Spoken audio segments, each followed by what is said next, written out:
One Punch Man is the only anime where ranking the strongest characters feels almost pointless, because everyone already knows who number one is. But here's what most people get wrong. The characters below Saitama are some of the most terrifyingly powerful beings in all of anime. The gap between number 10 and number 2 is enormous. The gap between number 2 and number 1 is the entire point of the series. Top 10 strongest One Punch Man characters.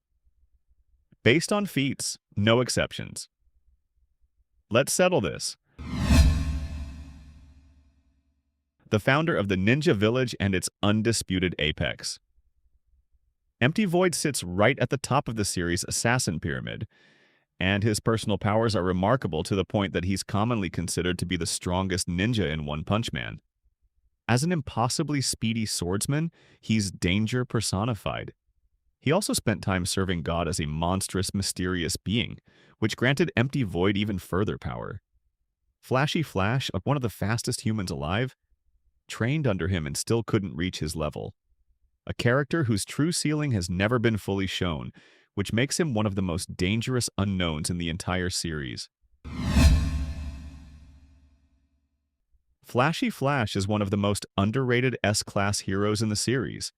He has shown bigger feats than many heroes ranked above him. He faced some of the strongest monster cadres and held his own against Platinum Sperm and Monster Garou without losing in terms of speed, even without his insta-kill sword. His entire fighting style is built around one principle: move so fast that the opponent never gets a chance to react. In a series full of monsters who casually destroy cities, Flashy Flash makes them look slow. That's how good he is. Many fans place Tatsumaki at the top of S-Class due to the insane feats she has displayed. As the strongest psychic in One Punch Man, her telekinetic powers can move entire mountains and structures the size of full islands. She defeated the fused Psycho Orochi, and that's one of the most dangerous psychic entities in the series, largely on her own. She's arrogant, abrasive, and almost always right about her own strength. The Terrible Tornado earned that nickname. Her only limitation is stamina. Push her long enough and she burns out. That's the only reason she's not higher. The number one ranked hero in the Hero Association. The man who every S-Class hero looks up to and talks about in whispers. Blast holds the position of highest ranked hero in the entire association, and his power is some of the greatest ever seen in the series. He can manipulate space, create portals across dimensions, and operates on a level so far above the average S-Class hero that his appearances feel like a different category of being entirely. We've never seen his full power, and the fact that someone as casually dominant as Saitama acknowledges Blast's existence says everything. The self-proclaimed dominator of the universe. Boros traversed the universe in search of a worthy opponent, ravaging everything in sight. Eventually, there was no one left on any planet who could face him, so he was tormented by soul-shattering boredom until he found Earth. His meteoric burst form moved at light speed. His collapsing star-roaring cannon was a beam powerful enough to destroy the surface of the Earth by his own admission. He hit Saitama hard enough to send him to the moon. He's the only villain in the entire series who made Saitama admit the fight was slightly enjoyable. That distinction alone puts him in the conversation for the greatest villain in One Punch Man history. The fusion of Psychos and Orochi is perhaps the strongest villain in the Monster Association arc. Individually, both were forces to be reckoned with. Psychos capable of leveling cities, Orochi possessing physical strength that made him the Monster King. Together, they became a nearly godlike entity, amplifying each other's abilities. This fusion pushed Tatsumaki, the most powerful Esper alive, to her absolute limits. It took everything she had just to contain it. A villain that nearly breaks the strongest hero in the association is not something that gets forgotten easily. Before God touched him, Garou was already something the Hero Association had never seen. a human who pushed his body so far past its limits through pure martial genius that he began adapting to every attack mid-fight, evolving in real time during combat.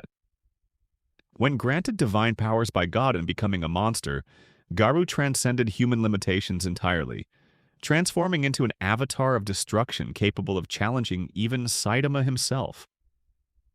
His entire arc is a testament to what human will looks like when it refuses to accept any ceiling. The most compelling villain in the series, and one of the strongest beings in it.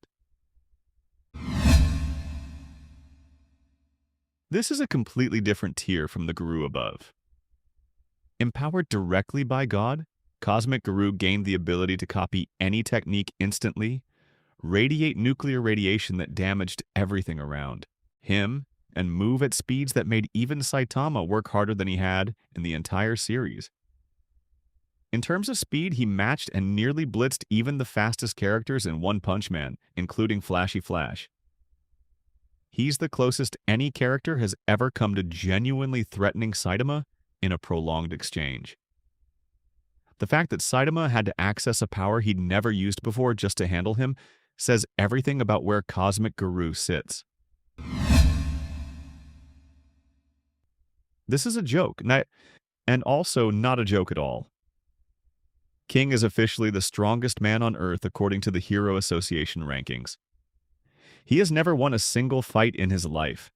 His entire reputation is built on being nearby when Saitama defeats monsters. But here's why King genuinely belongs on this list. His King engine, the sound of his heartbeat, is so psychologically overwhelming that dragon-level monsters freeze in terror before he even moves. King has survived situations that should have killed him dozens of times through sheer luck and psychological intimidation. In a universe where perception shapes reality, King might be the most powerful concept in the entire series. The strongest man alive who has never thrown a punch. Respect. The titular One Punch Man lives up to his name. He has never failed to defeat an adversary in one punch if he chooses. Both via scaling and actual on-panel feats, Saitama greatly eclipses anyone within the franchise, and his status as the strongest character has been confirmed by all mediums: manga, anime, webcomic, and databooks. He caused a country-scale explosive shockwave on the surface of the moon by leaping off it. He has never been hurt or taken any damage, not even once. And the clincher is that Saitama has never exerted any real effort in any fight he's been in. So he is actually vastly more powerful than what he has ever shown.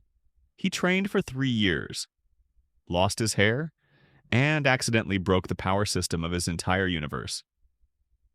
Number 1. Not because the story says so, because there is genuinely nothing else to put here. 10 characters, one universe where the power scaling makes absolutely no sense. And that's exactly the point. Is King underrated or overrated? Could God actually beat Saitama if it tried? And the real question the entire fandom has been asking since 2015. Has Saitama actually reached his limit yet? Drop your answer in the comments. Subscribe. Next video we rank every S-class hero from weakest to strongest. That list is going to start more arguments than this one.